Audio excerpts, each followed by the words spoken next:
What's up, guys? It's Jake with CrossFit Shake Rag and Mad Hatter's Athletic. I just wanted to give you guys a quick video on quarterfinals. So there's like 1,000 videos on the internet already.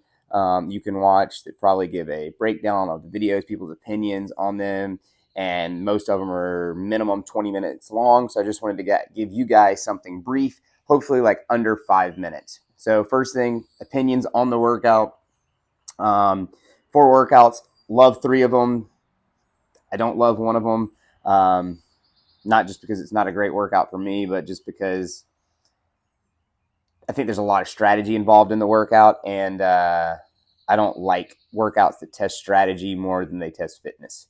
And that's just my opinion on that one. But that's obviously workout one. So workout one is the 4 rounds of 1 minute of snatches, 1 minute of calorie row, 1 minute of box step ups, and 1 minute rest. For that workout, I think the best strategy for most people is going to be accumulating probably most of their reps on the rower and the box step ups, unless you are an incredibly efficient snatcher and incredibly inefficient at the other two movements, most likely. I do think you can't fall behind on the snatches, so I think aiming for somewhere between 10 and 15 reps for most people is going to be appropriate, and you want to be doing a amount of reps that is probably not going to gas you. So if you're not a great snatcher and you know that, you might be aiming for less than 10, and that's okay. We want to find a rep that's not going to blow you up and gas you. I would highly not recommend touching going it, considering from the people I've heard that have done this, their grip blew up on the dumbbell step ups anyway. So I would probably just do quick singles and probably move to the rower about 5 minutes early. Do be sure not to wear grips on this workout. I have heard people wearing gymnastic grips on this workout, which it clearly states in the rules that you cannot do. So be sure not to wear gymnastic grips while doing this workout. Or else, if you did happen to get video reviewed, your video would probably be invalidated. Hopefully, would be invalidated by CrossFit if they stick to their own rules. So no grips. Don't wear grips. As far as the workout goes, scoring, I don't know what's going to be a good score on this. Again, that's what I don't like. I don't like the fact that it's going to be very unpredictable of where to push and where to pull back. I think you've got to know yourself really well and know what's going to be the most advantageous place for you to push hard. And for most people, I think that's going to be the row and the box step ups. I also don't think there's going to be a ton of separation on this workout between really high level competitors. Like your normal people like me, I think you're going to definitely see separation, but like your high level competitors, I don't think there's going to be a ton of separation. I think they're going to be hitting around the same calories on the road. They're going to only have X amount of time, a minute, so they're going to get about the same step ups in, and snatches actually might end up being the kind of what sets people apart at the highest level, because like I said, I think their row and step up pace is going to be pretty similar.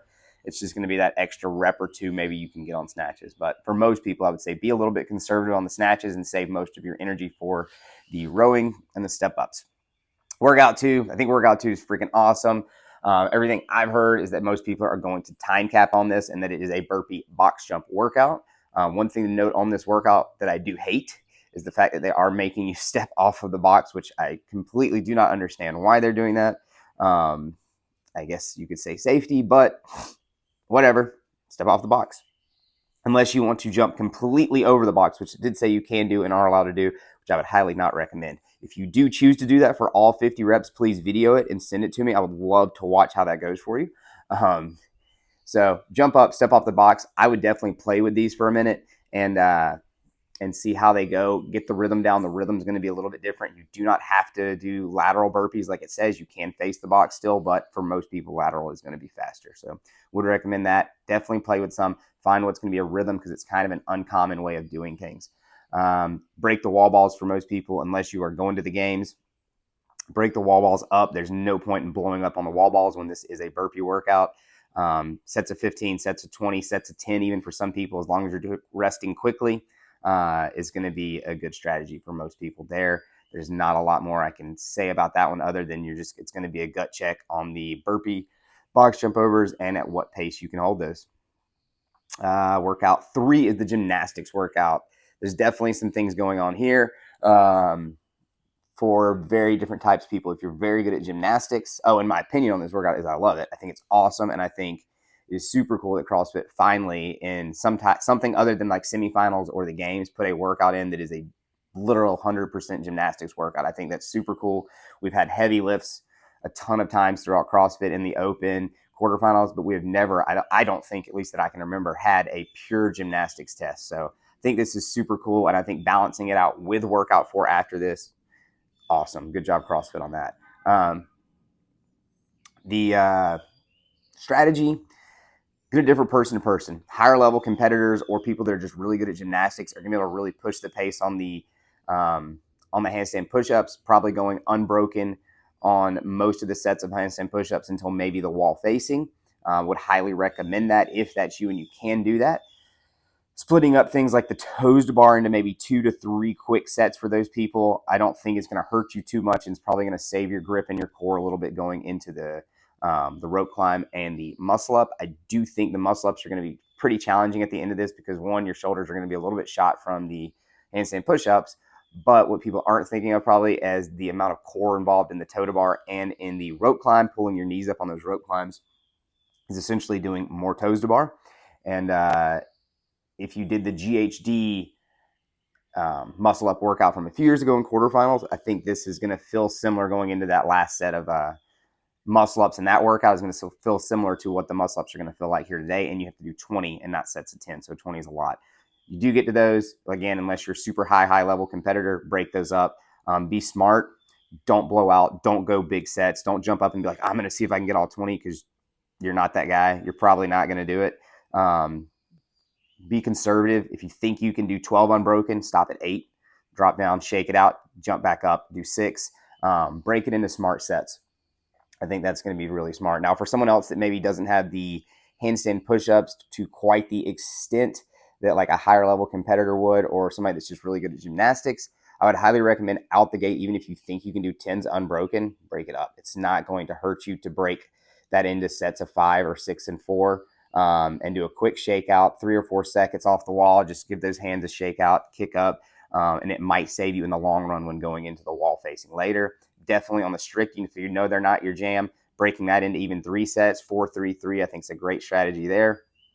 Again, even if you don't feel like you necessarily need to break, if you know handstand push-ups tend to be an issue for you, especially in higher volume, then definitely plan ahead and go ahead and break those things up a little bit earlier than what you think you need to. Again, the toe to bar, I think for most people, 2 to 3 sets there is going to be plenty. If you're a bottom of the barrel, say bottom of the barrel, sorry, no offense to anyone. If you're bottom 25%, if you're sitting at the bottom, those toe to bar might be a little bit more of an issue for you. Be conservative, break them up, and just see how far you can get into this workout, because this workout's definitely probably going to be an issue for the bottom 25% people versus that top 10%, like the old quarterfinal standard. So I definitely can see this being an issue for those people. Be smart. If you're in that bottom half of things, not as great at gymnastics, break up your gymnastics a lot. Play it very safe so you don't blow up anywhere on this workout. And I think you'll surprise yourself in how far you can get if you play it smart and break things up. If you try to go balls to the wall out the gate, it's probably not going to go well for you. Last workout, again, another one that I absolutely love. Not a big barbell cycling guy. That's definitely not my jam, especially clean and jerks. I hate them, but I do love this workout. I love the fact that CrossFit finally had that contrast of gymnastics and clean and like a heavy barbell back-to-back workouts. I love the fact that it's not just a heavy lift. It's not just a 1-rep max. I think that is super cool. And I think it is a better test than a 1-rep max, because now you can't have somebody just come up and out clean and jerk everyone and then bomb every other workout. They're still going to have to show some capacity and being able to have a little bit of a motor to work through those lighter barbells. Their heart rate's definitely going to be elevated. And I think it does give some athletes that are more fit but maybe not as strong the ability to catch up or stay in the fight on this workout a lot better than just a pure 1-rep max. And again, I don't think pure 1-rep maxes are necessarily bad all the time, but I do think they're pretty bad when there's only 3 or 4 workouts to be tested, 3 or 4 scores. So I think this is a much better way when there's only 4 scores to have a workout like this. Last thing to talk about, order of doing them. At my gym, we're going to go 1, 2, 3, 4, or 1, 2, 4, 3, depending on who you are. Meaning Thursday, today we're going to do workout 1. Tomorrow we're going to do workout 2.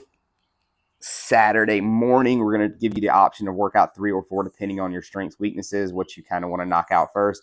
And then Monday, knocking out whichever one you didn't do out of 3 and 4. I think that's going to be a very good strategy for most people. Some people may want to consider putting workout 3 or 4 at the very front end in the week if you have time to do that. If you know one of those is a big weakness for you. I know a lot of people are trying to put workout 4 first just because it's heavy.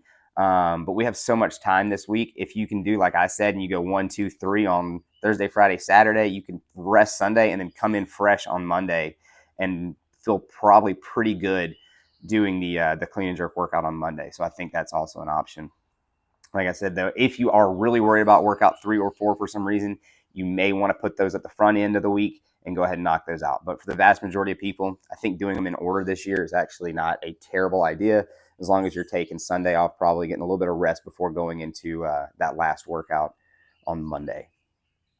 If you guys have any questions, would like some help figuring out maybe how to order these workouts, some personal tips and tricks, because again, the one thing you do need to remember is these workouts are all very, very different for each person. You're going to have different personal strategies probably. There's a lot of bulk things that we can look at and say, okay, most people need to be doing. But again, especially looking at like the gymnastics workout, I think you need to kind of pace and know yourself very well on these workouts. Last thing I did miss on the clean and jerk workout, do not touch and go anything. Go quick singles. There's probably no point. You've heard Rich Froning say it for years and years and years and years and years, and he's one of the best at moving a barbell and at CrossFit ever. Could be argued to be the best. And he would sit there, and I've already heard him say it on this workout. I've heard him say it on 1,000 workouts. Singles all the way. There's no point in spiking your heart rate trying to touch and go. The only time in this workout I can see someone touch and going is if you can touch and go 245 and there's 10 seconds left on the clock, and for some reason you're fresh enough to rip off 2 or 3 reps in the last 10 seconds to get those extra reps in. But I don't think anybody's going to be fresh enough at that time to do that. Again, if you guys have any questions, feel free to reach out to me. I definitely did miss the 5-minute mark on this, but still shorter than most people's videos who are 20, 30, 40 minutes plus. So if you're looking for a quick, brief synopsis of the workouts, check this video out and pass it along to your friends. Hope you guys have a great day, great week. Good luck at quarterfinals.